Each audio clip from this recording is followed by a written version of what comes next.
I'm Chef Diane DeMeo, and today's date night recipe, I'm going to make a po' boy with some fried crab cakes and deep fried oysters. Yes. I was inspired by Lady Rosie's over at iHeart Recipes because she does her own po' boy with some fried shrimp. Now let's get cooking.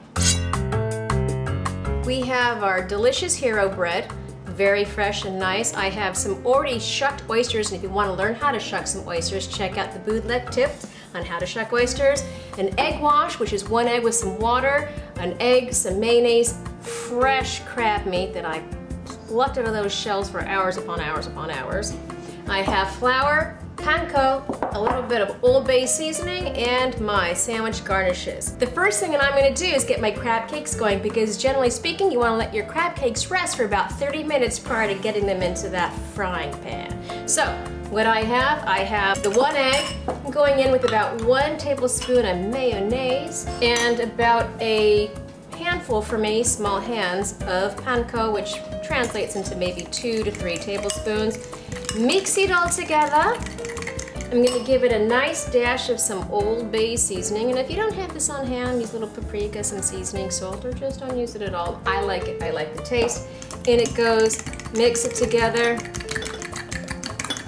And I always mix everything together first. Why? Because it's evenly distributed when I add my crab meat in. Here we go. Now, the key thing here is that when you add your crab meat, you want to fold it in. Why? Because we like super big chunks of crab meat, not all like fine, yeah. No, we want chunks. So there you go.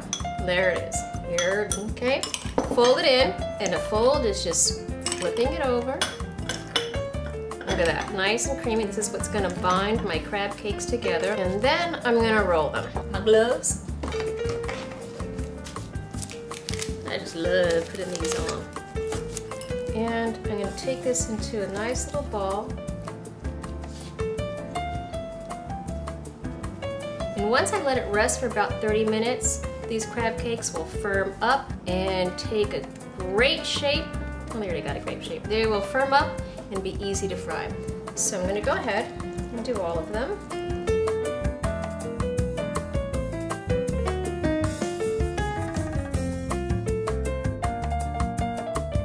Okay.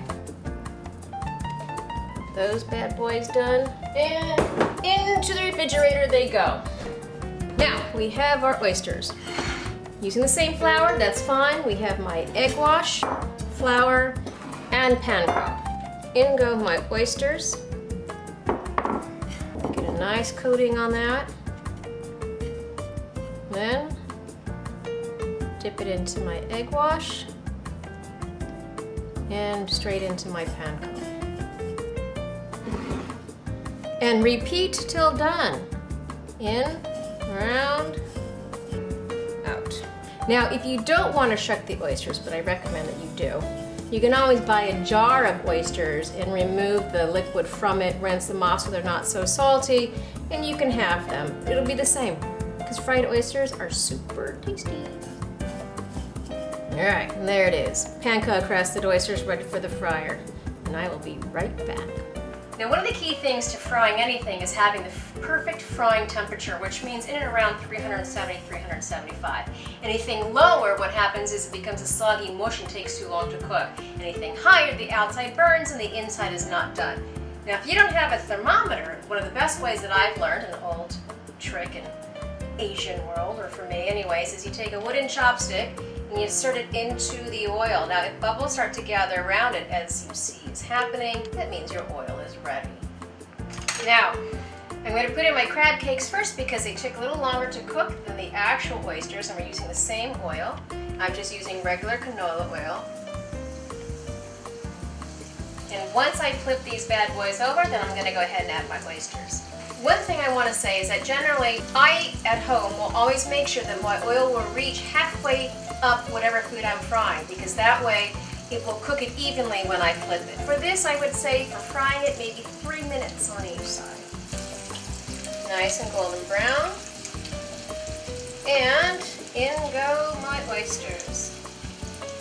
You never want to put too much into a pan. It'll take a lot longer for it to get up to the proper cooking temperature when you overcrowd your pan. So make sure that it's not overcrowded so it remains the same ambient temperature the whole time. Nice and golden brown. These are almost done, about another 2 minutes for both. And we're gonna take these out and we're gonna plate our po' boy.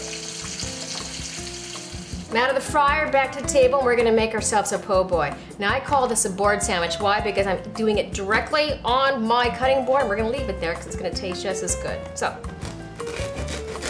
cut my hero open. I like a lot of mayonnaise. You can use mustard. I'm not a big mustard person, but, well, that's up to you what you want to put in. In goes a big slather of mayo. I got my lettuce. And we're gonna layer in some tomatoes.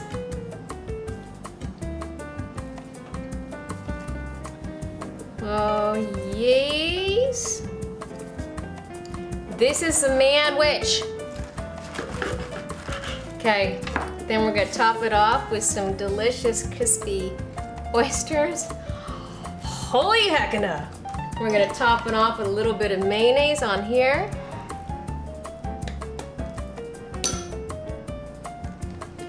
Oh yeah! This is a po' boy with some crab cake, fried oysters, mayo, tomato, lettuce. We're ready to chow down on this puppy. And you gotta remember, Lady Rosie at iHeart Recipes does her own version of a po' boy with shrimp, so you might want to check it out after you make one of mine. Now it's time to do what? You got it. Well, let's take a bite. I bet you don't think I can do this either. All right.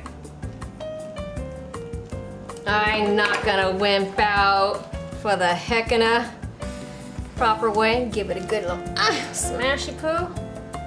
Open wide.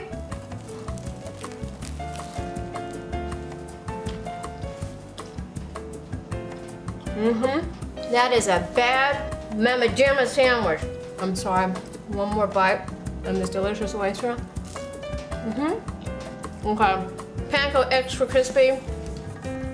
Tomato, mayonnaise, lettuce with that hero, and that delicious crab cake.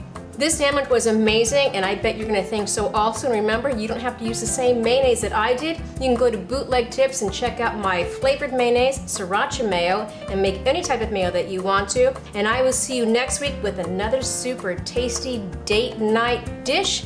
Thank you for watching, and I'll see you soon. Bye-bye.